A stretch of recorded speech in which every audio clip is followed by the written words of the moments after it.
kwanza kiriya kintu cyitwa iyi organization ireba uburanga bw'abantu kazavamo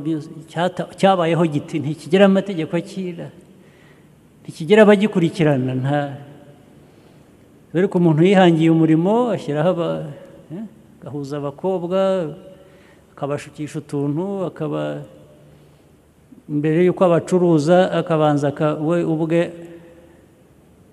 akabakoresha ibyo bakoresha abo bana bacu nabo usibye ko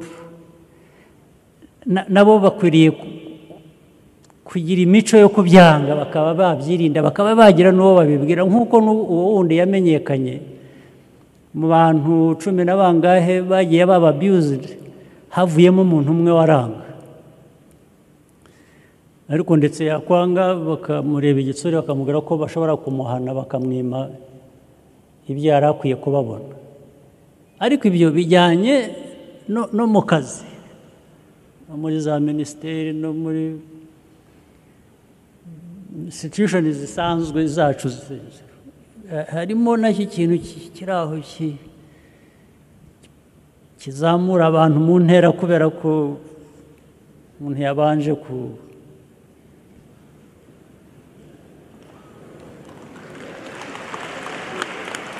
ubwo murabyumva ntabwo nirwa mvuga birenze ibyo abantu bari mu gisirikare ukazamurwa mu ntera kubera ko hari abo hejuru ugomba gufata neza it's really bad ni ibintu bibi cyane cyangwa muri za minisiteri cyangwa hehe ibyo bintu mubyirinde ni imico mibi gusa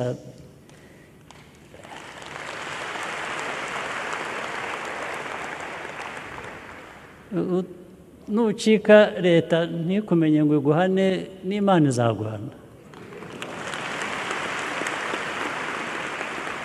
ariko dushake uburyo twajya tubimenya kugira ngo ibiducika bibe bike ibitaducitse tubihane rwose kuko si umuco nyarwanda si umuco w'abantu hanyuma rero niho havamo bya bindi ugasanga nyine ni ukuvuga guteza imbere umunyarwandakazi n'iki ni right ni uburenganzira ntabwo ari ibintu dukwiye gushimira abagabo ntabwo ari byo dukwiriye gushimira abagabo ngo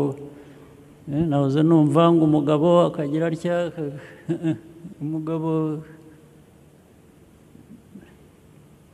umugore doesn't owe you anything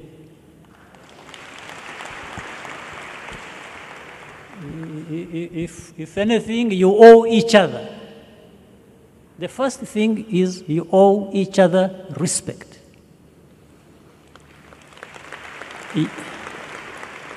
Yes,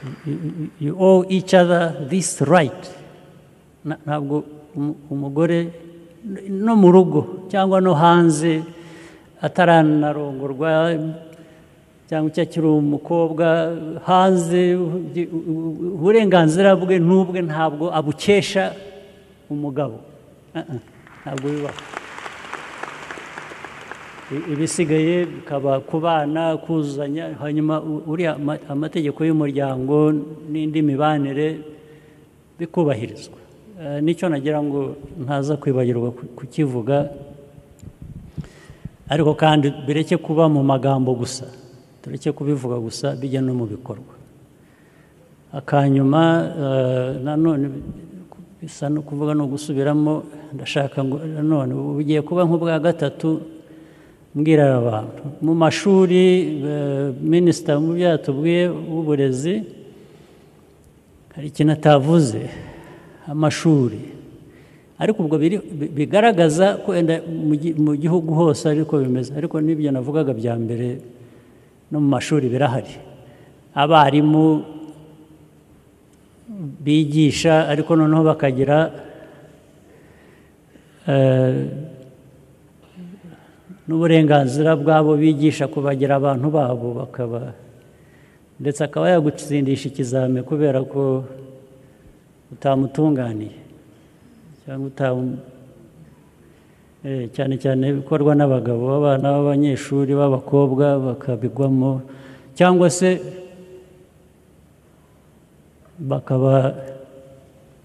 bakagomba kwitanga kugira ngo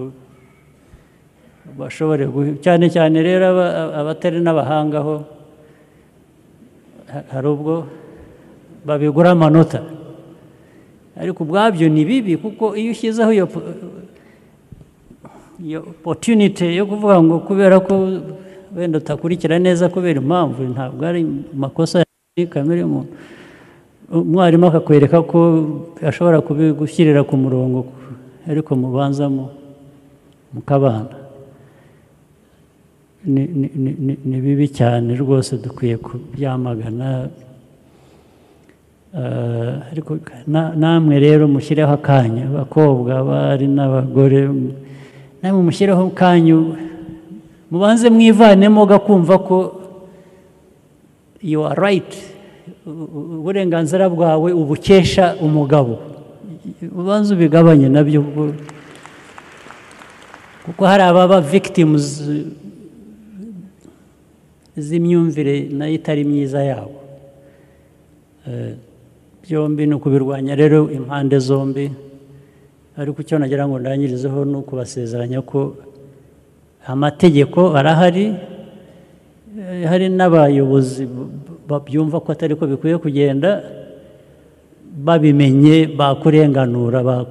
ugerageza rero uburyo wabimenyekanisha bijya hanze, abantu wo kuzira ko watinye udafite uwo wakwegera cyangwa wabwira ngo amategeko akurenganure.